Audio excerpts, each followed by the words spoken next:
Hello শিক্ষার্থী বন্ধুরা, আশা করি তোমরা সবাই অনেক অনেক ভালো আছো। গুচ্ছের 24টি বিশ্ববিদ্যালয়ে সাবজেক্ট এবং বিশ্ববিদ্যালয় চয়েস ইতিমধ্যে শেষ হয়ে গিয়েছে। আশা করি তোমরা তোমাদের পছন্দ মতো বিশ্ববিদ্যালয় এবং সাবজেক্ট চয়েস করেছো।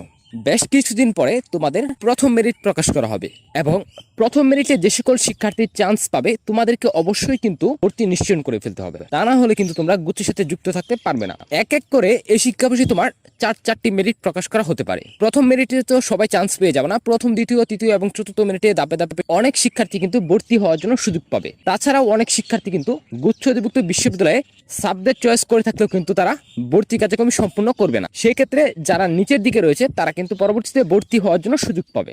এখন চারটি মেরিট প্রকাশ করা হয়ে গেল। এখনো গুচ্ছ অধিভুক্ত বিশ্ববিদ্যালয়গুলোতে 1500 থেকে 2000-এর মতো আসন এখনো ফাঁকা রয়ে গেল। পরবর্তীতে কি হবে? গুচ্ছর পক্ষ থেকে জানানো হয়েছে যে 4টি মেরিট প্রাথমিকভাবে প্রকাশ করা হবে, কিন্তু 4টি মেরিটের কার্যক্রম শেষ হওয়ার পরেও দেখা গেল যথেষ্ট পরিমাণ আসন বিশ্ববিদ্যালয়গুলোতে ফাঁকা রয়েছে। সেক্ষেত্রে তোমার অন্য উপায়ে তোমাদেরকে ভর্তি নেওয়া হবে। কিন্তু আগের মতো যে 4টি মেরিট প্রকাশ করা হয়েছিল, যে সুযোগ সুবিধাগুলো তোমাদেরকে দেওয়া হয়েছিল, সেরকম ভাবে কিন্তু আর ভর্তি নেওয়া হবে না। 4টি মেরিটের পরে তোমাদেরকে অন্য কোনো উপায়ে ভর্তি নেবে। হতে পারে সেটা তোমার গণবিজ্ঞপ্তি অথবা বিশেষ মেরিট। যেহেতু বিশেষ মেরিট তোমার গত শিক্ষাবর্ষে প্রকাশ করেছিল, সেই হিসেবে তোমার এই শিক্ষাবর্ষে প্রকাশের সম্ভাবনা রয়েছে এবং বিশেষ মেরিটে তোমার কি কি অসুবিধা হতে পারে সেই বিষয়গুলো কিন্তু তোমাদেরকে আগে থেকে জানতে হবে। প্রথমে আমরা জেনে নিব গণবিজ্ঞপ্তি আসলে কি।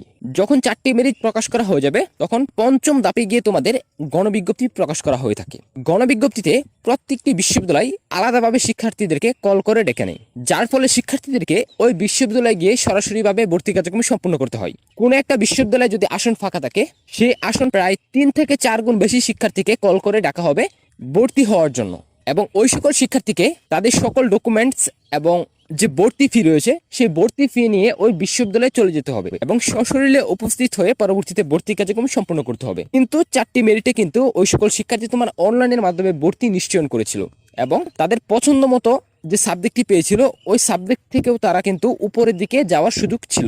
বাট যখন গণবিজ্ঞপ্তি প্রকাশ করা হবে তখন কিন্তু এই সুযোগটা আর থাকছে না। তখন বিশ্ববিদ্যালয় থেকে তার মার্কের উপর ভিত্তি করে বা ওই বিশ্ববিদ্যালয়ের উপর ভিত্তি করে যে সাবজেক্টটি তোমাকে দেওয়া হবে, তোমাকে ওই সাবজেক্টটি নিয়ে কিন্তু ওই বিশ্ববিদ্যালয়ে ভর্তি কার্যক্রম সম্পন্ন করতে হবে। যদি ওই বিশ্ববিদ্যালয়ে তুমি ভর্তি কার্যক্রম সম্পন্ন না করো, তাহলে ওই বিশ্ববিদ্যালয়ে তুমি কিন্তু আর ভর্তি হওয়ার জন্য সুযোগ পাবে না। ঠিক একইভাবে যে সকল শিক্ষার্থীকে কল করে ডাকা হবে তাদের জন্য একটা মেরিট লিস্ট প্রকাশ করা হবে। অর্থাৎ যদি কোনো বিশ্ববিদ্যালয়ে তোমার 100 আসন ফাঁকা থাকে, সেক্ষেত্রে তোমার প্রায় 3 থেকে 400 শিক্ষার্থীকে ওই মেরিট লিস্টে স্থান দেওয়া হবে এবং তাদের মেরিট প্রকাশ করা হবে। এবং প্রথম মেরিটে তোমার 100 জন শিক্ষার্থীকে কল করে ডাকা হবে। দেখা গেল 100 জন শিক্ষার্থীর মধ্যে তোমার 50 জন শিক্ষার্থী ভর্তি হলো, আরো 50টি আসন কিন্তু ফাঁকা রয়ে গেল। ওই যে তোমার প্রায় 100 আসন ফাঁকা ছিল এবং 100 আসনের বিপরীতে কিন্তু তারা প্রায় 3 থেকে 400 শিক্ষার্থীকে মেরিটে স্থান দিয়েছিল এবং পরবর্তীতে 100 শিক্ষার্থীকে বাদ দিয়ে পরবর্তী যে 100 শিক্ষার্থী রয়েছে তাদের মধ্য থেকে 50 জনকে বা 100 জনকে মেরিটে স্থান দিয়ে পরবর্তীতে আরো একটি মেধা তালিকা প্রণয়ন করে দেওয়া হবে। ঠিক এই নিয়মে তোমাদের গণবিজ্ঞপ্তিতে শিক্ষার্থী ভর্তি নেওয়া হয়ে থাকে এবং ধাপে ধাপে যতক্ষণ না পর্যন্ত আসন পরিপূর্ণ না হয় ঠিক ততক্ষণ পর্যন্ত কিন্তু এই গণবিজ্ঞপ্তিতে মেরিট প্রকাশ করে শিক্ষার্থী ভর্তি নেওয়া হয়ে থাকে।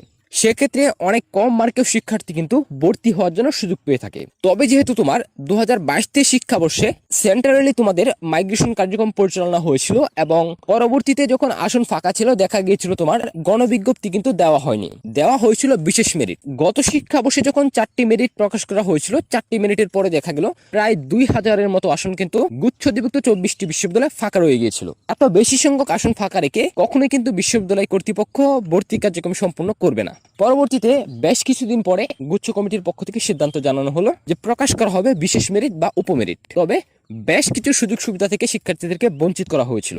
যেরকম মাইগ্রেশনের ক্ষেত্রে বিশেষ পরিবর্তন নিয়ে আসা হয়েছিল।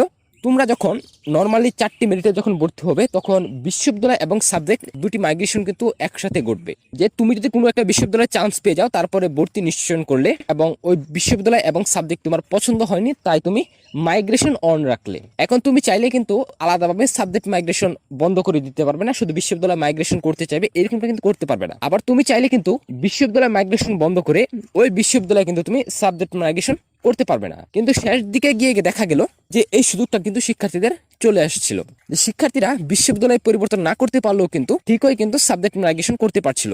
যে তোমার মাইগ্রেশনটা পরবর্তীতে আলাদা হয়ে গিয়েছিল, বিশ্ববিদ্যালয়ের মাইগ্রেশন বন্ধ রয়েছে, বাট তোমার সাবজেক্ট মাইগ্রেশন ওই বিশ্ববিদ্যালয়ে চলমান রয়েছে, যে বিশ্ববিদ্যালয়ে তুমি ভর্তি হয়ে রয়েছো, এবং আসন ফাঁকা সাপেক্ষে তোমাদের সাবজেক্ট মাইগ্রেশন চলমান ছিল। তবে শিক্ষার্থীরা এই বিষয়টি নিয়ে চেয়েছিল যেন তাদেরকে বিশ্ববিদ্যালয় মাইগ্রেশনের সুবিধাটা দেওয়া হয়, কিন্তু দেখা গেল যে বিশ্ববিদ্যালয় মাইগ্রেশনের সুবিধাটা দিলে শিক্ষার্থীরা বারবার বিশ্ববিদ্যালয় মাইগ্রেশনের ফলে তোমার বিশ্ববিদ্যালয়গুলোতে তোমার আসন ফাঁকা হয়ে যাচ্ছিল, যার কারণে তোমার কিন্তু আসনগুলো পরিপূর্ণ করতে সমস্যা হচ্ছিল। এর বিপরীতেই কিন্তু পরবর্তীতে বিশ্ববিদ্যালয় মাইগ্রেশন বন্ধ করে দেওয়া হলো, এবং পরবর্তীতে দেখা গেল তোমার 400 থেকে 500টির মতো আসন সর্বশেষ পর্যায়ে গিয়েও ফাঁকা রেখে পরবর্তীতে ভর্তি কার্যক্রম সমাপ্ত করে দিয়েছে। এই শিক্ষাবর্ষে যদি 4টি মেরিট প্রকাশের পরে যদি কোনো কারণে বিশ্ববিদ্যালয়গুলোতে আসন ফাঁকা থাকে, সেই ক্ষেত্রে তোমার অবশ্যই বিশেষ মেরিট প্রকাশ করার সম্ভাবনা সবচেয়ে বেশি। তুমি 4টি মেরিটে যেভাবে মাইগ্রেশন সুবিধাটা তুমি পাচ্ছ, যে তুমি একটি বিশ্ববিদ্যালয়ে চান্স পেয়েছো এবং তুমি ভর্তি নিশ্চয়ন করেছো, কিন্তু তুমি মাইগ্রেশন অন রেখেছো, যার ফলে তোমার বিশ্ববিদ্যালয় এবং সাবজেক্ট দুটি মাইগ্রেশন ঘটবে। কিন্তু বিশেষ মেরিটে গিয়ে তোমার বিশ্ববিদ্যালয়ের মাইগ্রেশন বন্ধ হয়ে যাবে, তোমার সাবজেক্ট মাইগ্রেশন চলমান থাকবে ওই বিশ্ববিদ্যালয়ে। যে সকল শিক্ষার্থীর বিশ্ববিদ্যালয়ে পছন্দ হয়েছে কিন্তু সাবজেক্ট পছন্দ হয়নি, তাদের জন্য কিন্তু বেশ সুবিধা হয়েছে এই বিষয়টাতে। বাট যাদের বিশ্ববিদ্যালয়ে পছন্দ হয়নি তাদের কিন্তু সমস্যা হয়ে গেল। আরো বড় একটি সমস্যা রয়েছে এই বিশেষ মেরিটে।